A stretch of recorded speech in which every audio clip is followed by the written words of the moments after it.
रामचंद्र दास गोरखपुर से। जी राम। राधे राधे महाराज जी। गुरुदेव भगवान, क्या वर्ण शंकर को भगवत प्राप्ति हो सकती है? मेरे पिता एक ब्राह्मण थे और मेरी माता एक शूद्र थी। उनकी मैं इकलौती संतान हूँ। मेरी माता का उद्धार कैसे हो और हमारे लिए इसी जन्म में भगवत प्राप्ति का सरलतम साधन? ये सब मायाकृत बातें हैं। सत्य बात यह है कि हम कहीं से भी पैदा हुए हो, हम भगवान के अंश हैं। इस पे कोई संशय? कहीं से भी पैदा हो। श्रृंगी ऋषि तो हिरणी के गर्भ से पैदा हुए थे। विभांडक ऋषि, एक अप्सरा जलकील कर रही थी, तो अप्सराओं का सौंदर्य और ऐसा होता है। तो कभी गृहस्थ धर्म का भोग तो किया नहीं था, पर अचानक दृष्टि गई और बहुत अच्छा लगा। तो हृदय में एक मनोवाह नाड़ी है। अगर आपका काम संकल्प बन गया तो आपकी शक्ति को क्षय कर देगी बिना किसी क्रिया के। वो इतनी हीट होती, जैसे मथानी ना दूध से मथ करके मक्खन निकाल देती, ऐसे मनोवाह नाड़ी है। वो तत्काल मंथन शुरू कर देती, पूरे शरीर से वीर्य को खींचकर निकाल देती है। ऐसा ही हुआ। वो नदी के किनारे ही थे, तो उनका वहां जल पीने आई हिरनी, तो हिरनी पी गई। अब ऋषि का अमोघ वीर्य, तो गर्भवती हुई और आश्रम के आसपास ही जब वो बच्चा दिया तो सींग तो थे हिरन के, और पूरा शरीर जो है वो मनुष्य का दिव्य कांति वाला मृग शरीर। बहुत बड़े ऋषि हुए हैं श्रृंगी ऋषि, बहुत बड़े। इन्हीं के बल से तो राम लक्ष्मण शत्रुघ्न भरत जी का प्रादुर्भाव हुआ। श्रृंगी ऋषि वशिष्ठ बुलावा, इन्हीं बहुत बड़े महापुरुष है। तो देखो बच्चा, ये सोचना कि हमारी माता कौन थी, पिता कौन थे, ये सब मायाकृत है। असली माता पिता भगवान है और हम भगवान के अंश हैं। भगवत प्राप्ति किसी भी बाधा को स्वीकार नहीं करती। सबको भगवत प्राप्त, पुरुष नपुंसक नारी वा जीव चराचर कोई, जीव चराचर कोई सर्व भाव भज। भगवान के सर्व भाव भजे, मोहि परम प्रिय सोय। भगवान को परम प्रिय हो आप, भगवान के दासत्व का तिलक लगाए हो, भूल जाओ तुम्हारा नया जन्म है। जब गुरु से मंत्र ले लिया जाता है तो नया जन्म हो जाता है। और अगर आपको ऐसा लगता है कि क्या ऐसी संतान होना दुर्भाग्य का विषय, नहीं। सूत जी महाराज का जन्म प्रसंग पढ़ लेना, तभी उनका सूत नाम पड़ा। वो 88,000 ऋषि नीचे बैठते हैं, वो आप सिंहासन पे बैठ के भगवत चर्चा करते हैं। लोमहर्षण जी उनका नाम है। इसका मतलब ये कोई निंदनीय बात नहीं। हाँ, संसार में बने रहो तो निंदनीय ही बात है। प्रभु की तरफ आ गए तो अगर घूरे में तुलसी जी जमी हो तो तुलसी जी तो तुलसी जी है, नहीं? तो गंडकी नदी का हर पत्थर शालिग्राम है, नर्मदा जी की हर शिला भगवान शिव है। ऐसे सृष्टि में हम सब जितने जन्मे हैं ये सब भगवद अंश हैं। ये तो सब बाहरी माया का नाटक है कि माता पिता ऐसे थे तो हमारा भला कल्याण। माता पिता का भी कल्याण हो जाएगा जिस जननी ने गर्भ में धारण किया है। हाँ, देखो गोकर्ण जी गाय के गर्भ से जन्मे थे और जगत मंगल करने वाले बने ना। धुंधकारी का उद्धार किया, हजारों लोगों को भगवत कथा सुना के। तो इन बातों पर ध्यान नहीं देना चाहिए। खूब नाम जप करो, भगवद आश्रित रहो। और आज के बाद ये चर्चा मत करना कभी, मैं प्रभु का हूं।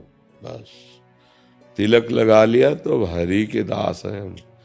हरि के दास की जाति नहीं होती। हरि का भजे सो हरि का होए, जाति पाति पूछे नहीं कोई। हाँ, कुछ नहीं।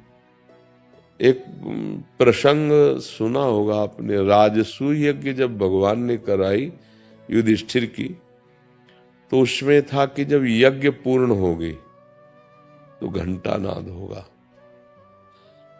उस यज्ञ में भगवान ब्रह्मा जी थे, भगवान श्री कृष्ण भी जी थे, भगवान शंकर भी थे, भगवान व्यासदेव जी थे, और पूरे विश्व के ऋषि आए थे, क्योंकि भगवान जहां है वहां सब। पूरी यज्ञ हो गई पर घंटा नाद नहीं हुआ। तो युधिष्ठिर ने कहा, भगवान क्या त्रुटि हो गई यज्ञ में, क्योंकि सब वेद वेदांगों के पारंगत महापुरुष हैं, कोई यज्ञ में त्रुटि तो होने पर घंटा क्यों नहीं बजा। तो उनका किसी विशेष अभिमान रही तो वैष्णव ने अभी भोजन नहीं किया, जो अत्यंत दैन्य है। तो उनका भगवान कहाँ मिलेगा, किस लोक में? बोले आपकी ही नगरी में रहता है। फिर तो भगवान शीघ्र बुलवाइए। तो बोले स्वपच वाल्मीकि उनका नाम है, जाओ उनके घर। तो अभी तक उनको सबने यही देखा था, एक हाथ में झाड़ू, दोना पत्तल कूड़ा बटोरते हुए। और भगवान ने बता दिया था कि साष्टांग दंडवत करना और ऐसे दैन्यता से बोलना, तभी आपके घर वो आ सकते हैं, नहीं तो जूठन उठाने भले आ सकते हैं, वो ऐसे नहीं आएंगे जिससे घंटा बजे। भीम और अर्जुन गए, घर में जाके देखा तो आंसू बहाते हुए प्रभु का मूर्ति रखे थे और रो रहे थे। तो उनको लगा कि ये व्यक्ति रोज दोना पत्तल उठाता, झाड़ू लगाता है, जूठी जो अन्न सामग्री मिल जाती है उससे, इतनी उच्च कोटि की भक्ति। प्रणाम किया। सो देख, अरे उनका महाराज क्यों अपराध चढ़ा रहे हो, मैं नीच गरीब आपका जूठन खाने वाला। उनका सब बंद करो, हमारा निमंत्रण स्वीकार करो। राजसूय यज्ञ की पूर्णता के लिए आपको श्री भगवान ने, तो गुस्सा हो गए भगवान पर कि हम चैन से भजन कर रहे तो हमें भजन नहीं करने दे रहे। जब इतना बड़ा सम्मान होगा तो लोग पूजना शुरू करेंगे, हमारा भजन छूट जाएगा। पर चलो आप जैसा चाहते हो वैसा है। तो उनका जब भगवान का आदेश है तो हम कल आ जाएंगे। बोले आ नहीं जाओगे, पालकी भेजेंगे हम, मानना पड़ेगा आपको। तो पालकी में बैठाल कर लाए गए स्वपच वाल्मीकि जी। फिर युधिष्ठिर को आदेश किया, चरण धो इनके। चरण धुलवाए। रात भर रसोई बनी, द्रौपदी प्रधान थी रसोई, बैठाला गया रसोई में। वो कहते नहीं मालिक, हम तो दरवाजे के बाहर कुछ टुकड़े दे दो, पालेंगे। ऐसा पूरी रसोई परोसी गई। तो एक बड़ा पात्र था, उसी में सब डाल लिया ऐसे और मिला लिया। तो दियम वस्तु गोविंदम तुभ्यमेव समर्पये, भगवान को समर्पित किया। पाल ये बात देखकर द्रौपदी को लगा कि रात भर इतनी सामग्रियां अलग अलग बनाई, तो अगर कोई राजकुमार होता या राज परिवार को होता तो स्वाद से पाता अलग अलग है। तो सुपच वाल्मीकि मिला के खा गए, पूरा पा चुके, घंटा नहीं बजा। बोले प्रभु घंटा तो नहीं। बोले अपराध बन गया इन संत के प्रति, किसके मन में क्या दोष आया तुरंत बताओ। तो द्रौपदी जी ने कहा हमारे मन में ऐसा आया था कि अगर ये उच्च कुल के होते तो स्वाद तो लेते, इन्होंने सब एक ही मिला दिया। तो उनका वाल्मीकि जी आप एक में क्यों मिला दिया? बोले प्रभु स्वाद तो आप पाते, हम तो प्रसाद पाते हैं, मिला के हम तो प्रसाद। जे ही द्रौपदी ने कहा क्षमा करो हम आपके भावकों ने, सो 1 घंटा बज गया। तो ये बात सोचना कि हम नीच हैं, हम ऐसे, भागवतिक दैन्यता अलग बात है, जाति को लेकर के, सबको लेकर बड़े बड़े लोग धोखे में हो जाते हैं। सबरी जी को भीलनी जाति की जान करके ब्रह्म ऋषियों ने बड़ा अपमान किया, पर उनके गुरुदेव मतंग ऋषि ने प्यार किया, पास ही कुटिया बनवाई। और जब वो जा रहे थे तो उन्होंने कहा बेटा हम तो भगवान के भजन के बल से परम धाम जा रहे हैं। सबरी जी रो पड़ी कि प्रभु आपके सिवाय कोई हमें ठौर देने वाला नहीं, यहाँ के ब्रह्म ऋषि तो देखना नहीं चाहते। तो बोले चिंता न करो, जिस धाम में हम जा रहे हैं वो धाम ही स्वयं तुम्हारे यहाँ आएगा, इंतजार करना। और पधार गए तो रोज सबरी जी फूल बिछाती, जल छिड़कती, फल ला के रखती हैं, राम जी आएंगे।